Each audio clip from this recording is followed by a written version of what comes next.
dari sejak awal berdiri itu untuk memfasilitasi transaksi ekonomi antara Indonesia dan Jepang. internasional. Oh, Kalau iya. misal Jepang, Sotoy lagi.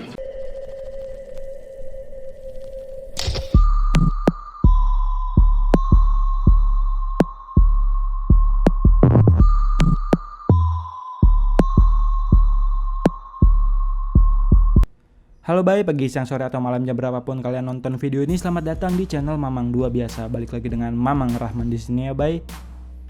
Jadi bye, setelah Nessie Judge nih ya, yang dirujak sama warga Twitter perkara ngomong curious gitu, kali ini Jerome Pauline jadi korban keganasan netizen Twitter gitu bye.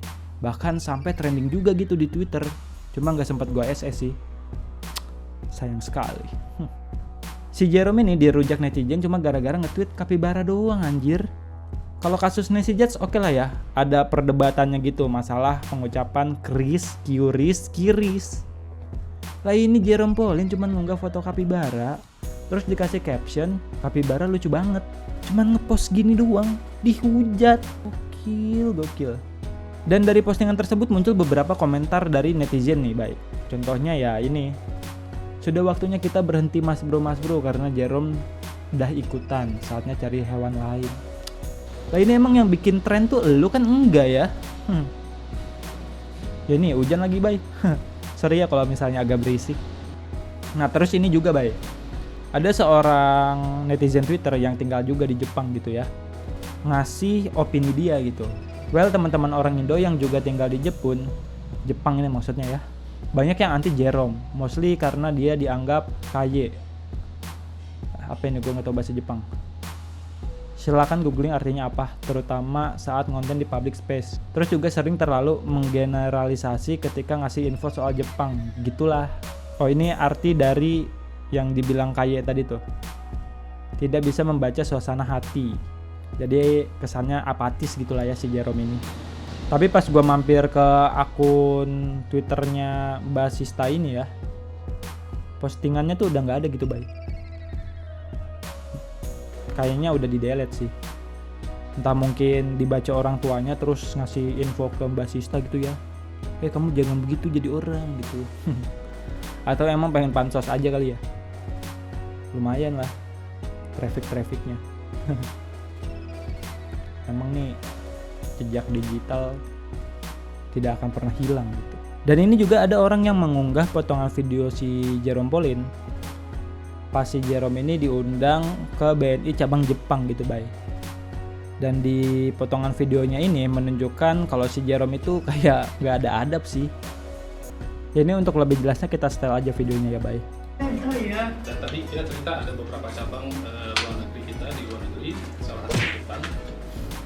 Fungsinya itu dari sejak awal berdiri itu untuk memfasilitasi transaksi ekonomi antara Indonesia dan internasional. Oh, Kalau iya. misal Jepang, Sotoy lagi. Jepang.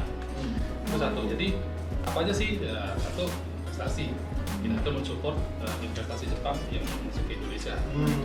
Terus yang kedua, kita juga sebaliknya nih. Yang ketiga, kita itu juga mensupport data. Ya, kurang lebih kayak gitu ya bay videonya. Nah dan ini juga ada pembelaan dari Jerome Pauline gitu. JM-nya sendiri yang suruh saya makan dengan santai sambil ngobrol biar gak terlalu tegang. Tolong jangan ngejat saya gak bisa memposisikan diri. Ada banyak yang terjadi di balik kamera. Hehehe, thank you. Lo kan disuruh makan dengan santai bukan dengan brutal Jerome. Kocak. Ya kalau dari video ini sih ya gue setuju gitu ya. Kalau dia emang gak bisa baca suasana gitu. Padahal ini mbak-mbaknya gitu makannya juga pada santuy gitu bay. Dia malah brutal makannya. Dan juga pas gue pengen tahu video fullnya gitu ya, di akun YouTube-nya Jerome Pauline tuh udah nggak ada gitu bay. Kayaknya sih udah dihapus gitu. Entah dihapus atau ya dijadiin pribadi gitu bay. Ini mah apa ya, satu dari sekian konten dia aja gitu bay. Mungkin di konten ini dia tuh ya blunder gitu. Ya mungkin ya. Dan banyak juga gitu yang nganggep kalau Jerome ini kayak orang pinter yang caper di kelas gitu bay. Nih, no offense tapi Jerome kayak tipe anak caper di kelas yang ditemenin cuma karena pinter tuh. Betul, tipe kutu buku yang gak asik di tongkrongan dan caper biar kelihatan eksis. Jadi teringat temenku MTS yang modelnya begini. Karena cringe dikit-dikit pakai rumus, sampai ada kantin yang ngasih harga aja pakai rumus. Apaan? Padahal di real life, matematika yang paling berguna ya bisa ngitung duit, udah nggak pakai rumus. Bukti orang pinter akademis itu belum tentu bisa pinter bersosial.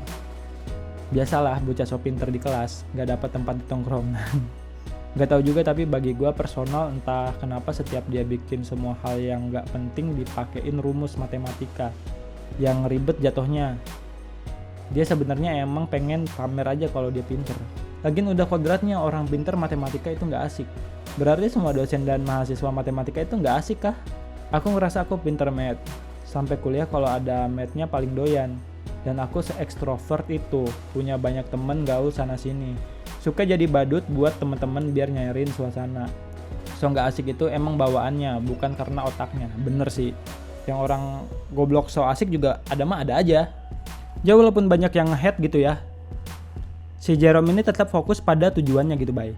Dan dari hasil fokusnya dia gitu ya bay, akhirnya channel YouTube Nihongo Mantapu resmi menjadi 10 juta subscriber gitu bay. Mantep. Dan Jerome juga pernah mengutip sebuah quotes gitu ya, yang dimana menurut gua quotesnya itu keren banget nih bay. Aku nggak tahu kunci sukses itu apa, tapi aku tahu kunci gagal, yaitu menyenangkan semua orang, berusaha menyenangkan semua orang. Memang benar kita nggak bisa menyenangkan semua orang gitu bay, makanya kita fokus aja pada apa yang ingin kita tuju gitu bay. Selama itu tidak merugikan orang lain tentunya ya. Memang namanya orang tuh pasti ada aja kekurangannya bay. Ya anggap aja lah gitu, sikap apatisnya si Jerome Pauline ini adalah ganjaran dari atas kepintaran dia dalam bidang matematika gitu. Ya oke lah bay, segitu aja video gua kali ini. Ya emang menyebalkan gitu ya, punya temen yang pinter tapi caper. Misalnya ada guru nih, lupa sama tugas yang telah dia berikan ke kita. Tapi pas di akhir sesi si murid caper ini teriak, "Bu, minggu kemarin kan ada PR." Nah ini tuh adalah contoh orang-orang yang harus dikucilkan gitu ya. Jangan. Ya faktanya tindakan dia tuh sebenarnya ya bener gitu bay. Emang kitanya aja yang gak bisa nerima kenyataan. Bukan kita deh, gua gitu ya. Gua tidak bisa menerima kenyataan karena waktu itu gua belum ngerjain tugasnya. Ya oke lah bay, Mamang Rahman cabut dulu, jangan lupa like, comment, subscribe, sama share dong, oke?